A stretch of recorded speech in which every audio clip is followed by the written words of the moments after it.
Serial Kitab Tauhid bagian 25. Rasulullah Shallallahu Alaihi Wasallam dan jimat tolak bala.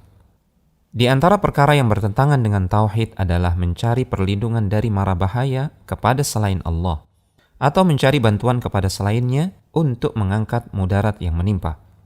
Jika bentuk perlindungan dan bantuan tersebut hanya mampu diwujudkan oleh Allah semata, maka mencarinya kepada selain Allah bisa membatalkan tauhid seseorang. Allah Subhanahu wa taala berfirman, "Wala in sa'altahum man khalaqas samawati wal arda la yaqulunna Allah. Qul afara'aytum ma tad'un min dunillahi in aradani Allahu bidurrin hal hunna kashifatu durrih aw aradani birahmatin hal hunna mumsikatu rahmatih. Qul hasbiyallah alaihi yatawakkalul mutawakkilun." Dan sungguh jika kamu bertanya kepada mereka, siapakah yang menciptakan langit dan bumi? Niscaya mereka menjawab, Allah. Katakanlah, maka terangkanlah kepadaku tentang apa yang kamu seru selain Allah. Jika Allah hendak mendatangkan kemudaratan kepadaku, apakah berhala-berhalamu itu dapat menghilangkan kemudaratan itu? Atau jika Allah hendak memberi rahmat kepadaku, apakah mereka dapat menahan rahmatnya?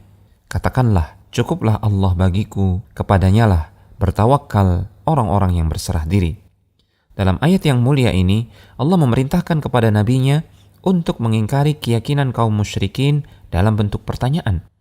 Apakah berhala-berhala yang mereka sembah bersamaan dengan mereka menyembah Allah itu mampu mendatangkan manfaat dan mudarat dengan sendirinya?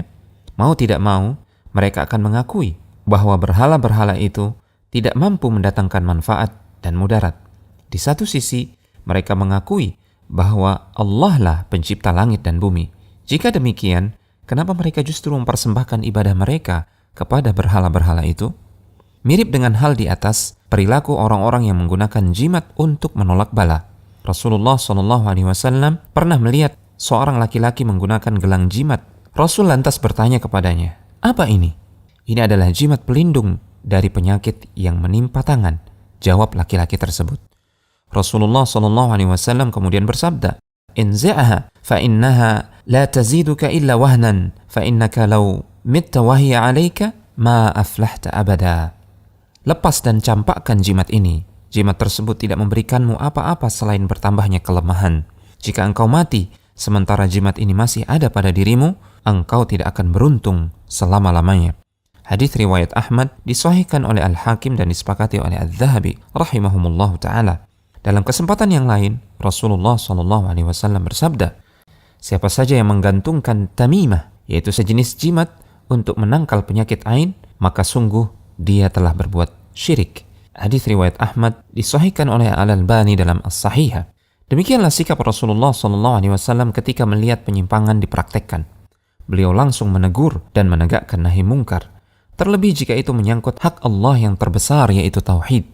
Beliau tidak tinggal diam ketika melihat praktek-praktek yang mengancam tauhid seseorang. Ada beberapa kemungkinan keyakinan yang melatar belakangi orang-orang menggantungkan jimat. Pertama, mereka meyakini bahwa jimat itu bisa mendatangkan manfaat dan mudarat dengan sendirinya. Maka ini sama persis dengan keyakinan orang-orang musyrik. Ini termasuk syirik akbar. Kedua, mereka tetap meyakini Allah yang mendatangkan manfaat dan mudarat. Namun jimat tersebut hanya sekedar sebab. Padahal tidak ada keterangan dari Allah dan Rasul-Nya bahwa jimat tersebut bisa menjadi sebab tertolaknya bala atau terangkatnya mudarat. Bukti ilmiah yang menyebutkan bahwasanya jimat tersebut bisa menjadi sebab juga tidak ada. Maka keyakinan seperti ini termasuk syirik asgar, yaitu syirik kecil. Syirik kecil memang tidak menjadikan seseorang keluar dari Islam, tapi syirik kecil tetaplah berbahaya karena bisa mengantar pelakunya jatuh ke dalam syirik akbar. Semoga Allah Subhanahu wa taala melindungi kita dari segala praktek kesyirikan, baik syirik kecil, apalagi syirik besar, baik kesyirikan yang nyata maupun yang samar tersembunyi. Karena hanya dengan tauhid yang tidak terkontaminasi oleh kesyirikan, kita akan meraih kebahagiaan di dunia dan di akhirat kelak. Telegram channel Kristal Iman.